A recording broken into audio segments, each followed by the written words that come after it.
Hi everyone, my name is Lori Palco and I'm the Treasurer of the Board of Trustees for the Spiritual Living Center of Atlanta. It is my pleasure to share with you today the results of the survey that many of you participated in the month of May. There was an internal marketing team that designed the survey and analyzed the results of the survey and presented summary information and data to the Board of Trustees at a recent board retreat in the month of June. I can tell you the Board of Trustees was thrilled with the overall results of the survey because we saw many positive things, but also because there are, as in any situation, there are opportunities for growth and expansion in the work that we do. So on behalf of the Board of Trustees, I want to say thank you to each and every one of you that participated in this survey. And again, I want to say thank you to the internal marketing team that worked on the design and the compilation of the results of this survey.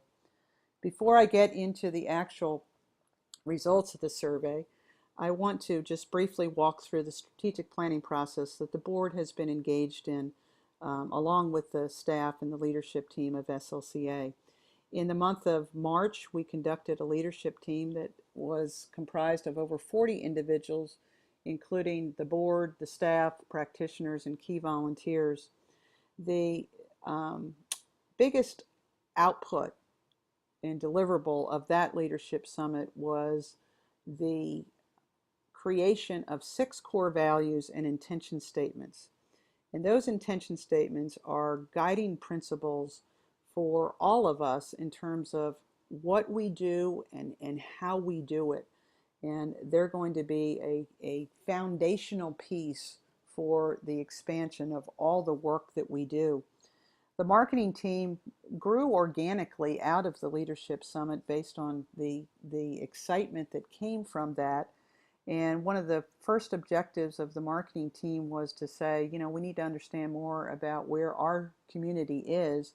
And that resulted in the creation of the community survey that we launched and you all participated in the month of May. At the recent board retreat, the board came up with 2 overarching goals in support of our mission, which I'll share with you at the end of this presentation. And then we want to go a little deeper and we want you to have your voice heard even more. So we're creating some focus groups to go a little bit deeper into some of the information that came out and was revealed through the survey process. All of this to support the strategic actions that we as a center are going to take as we further expand our mission. These are the core values that we came up with: gratitude, love, service, inclusion, teaching, and prosperity. On the left you see the survey objectives and on the right you see the survey sections. Basically, the survey was designed for us to better understand who we are as a community, what are the interests and beliefs of our community, what does our community want with respect to education and other services, how does our community want to receive information. We also wanted to understand if you were in agreement with the core values that were selected by the leadership team, and we wanted to see how well we were aligned in terms of what we provide with respect to those core values. So let's look at the highlights of the 2015 community survey. We had some data where we could compare to 2013, and this first graph that I'm showing you shows that from where we were in 2013 to where we are in 2015, we've seen a shift in how people engage with our Sunday service.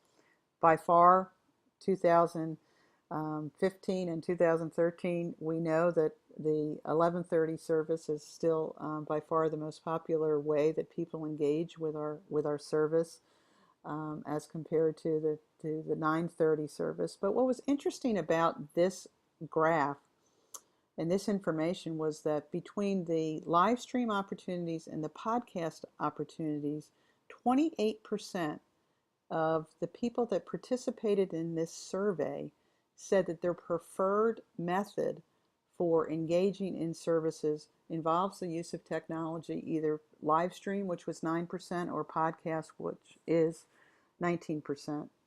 At a recent internal marketing team meeting, we realized that over 5,000 people download our podcast on a weekly basis. And we just think that's exciting news for how far reaching our message is getting outside of the four walls. And it is something we need to consider as we grow and expand. How do we continue to serve the community that we have here in Atlanta, as well as the community that's engaged outside of the four walls of the Spiritual Living Center of Atlanta?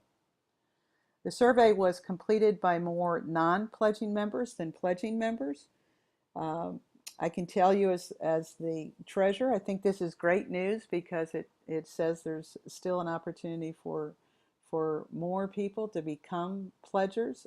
Certainly, it says that we've made some real progress in this area since March of 2014, when we went through the financial reset, and it has certainly helped us be more consistent and more predictable in our cash flow on a monthly basis. But there's still an opportunity for people to become more committed by becoming a pledging member. And that doesn't suggest that our non-pledging members are not actively involved and aren't givers to our community. We certainly know that they are, but as we move forward, we'll continue to ask those that are non-pledging members to ask if they would become a pledging member. This isn't surprising that the majority of people found SLCA or came to SLCA through some type of referral. I'm sure many of you have brought people to the center, and we encourage you to continue to bring people to the center. We love seeing the number of visitors that we have on a weekly basis at the center.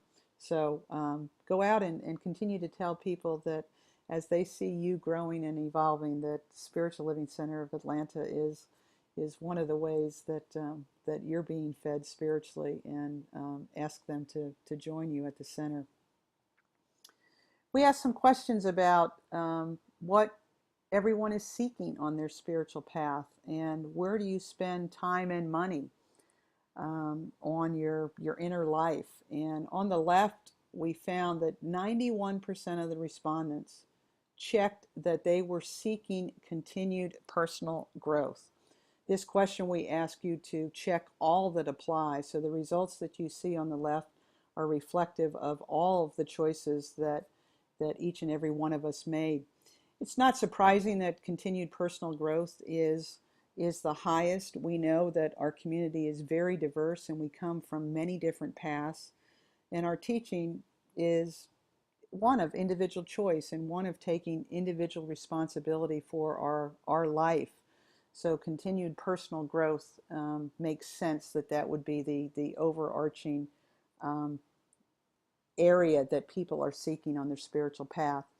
Consistent with that, self-improvement books and positive thinking books and seminars is where all of you said you spend more of your time and money in your seeking of your inner life and your path.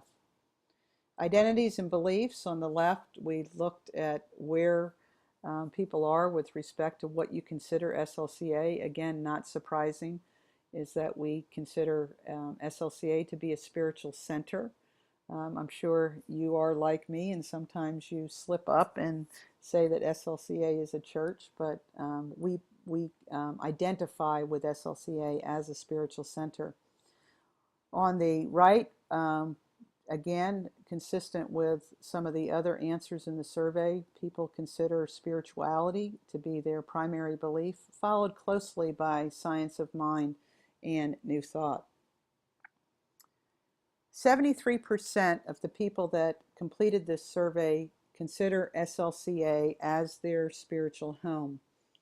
And again, not surprising that based on the fact that we sent this survey out to to our entire contact list, that there are some people that participated in the survey that may no longer be here in Atlanta or participate in other ways, such as we mentioned through live stream or podcasts, or maybe fellow members. That there were close to 100 people that completed the survey that do not consider SLCA as their primary spiritual center. We talked earlier about the core values. The graph on the left reflects the percentage that rated each of those values as a 6 or a 7. We ask you to rate your level of agreement with this value being a needed value for the Spiritual Living Center of Atlanta, with 1 being not in agreement to 7 being in total agreement. And the good news is that it looks like across the board, all 6 values rated very highly.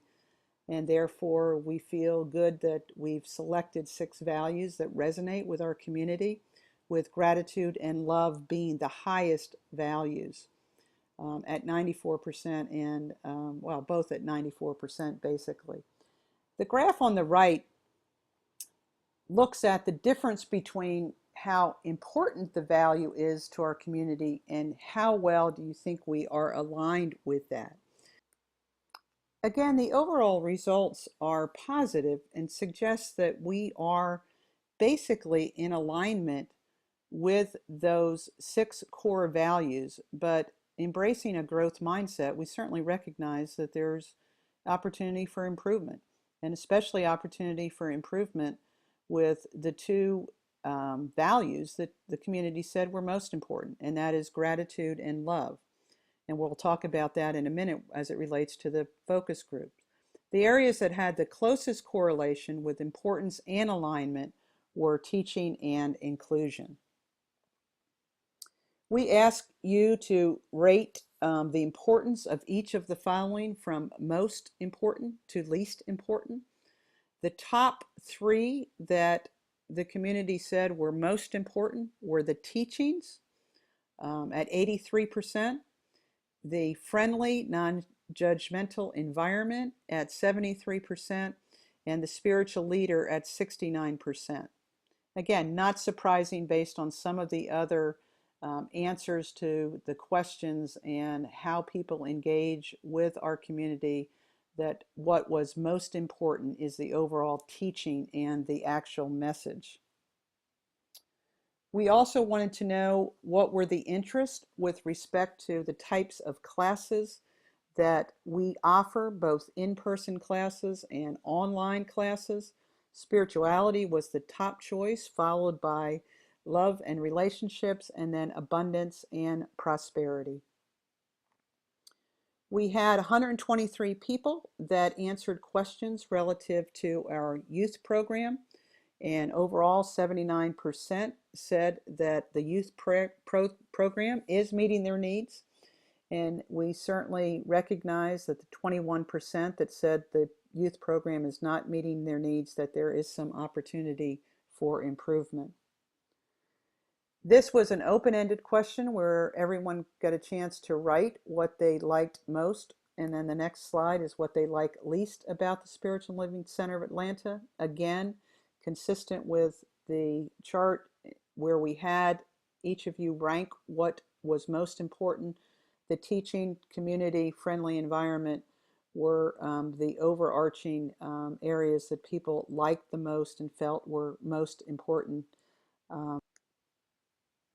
With respect to what people liked least, the distance people needed to travel to get to the center and some of the crowded conditions in the sanctuary were the areas that showed up the most. But overall, there was just a lot of different types of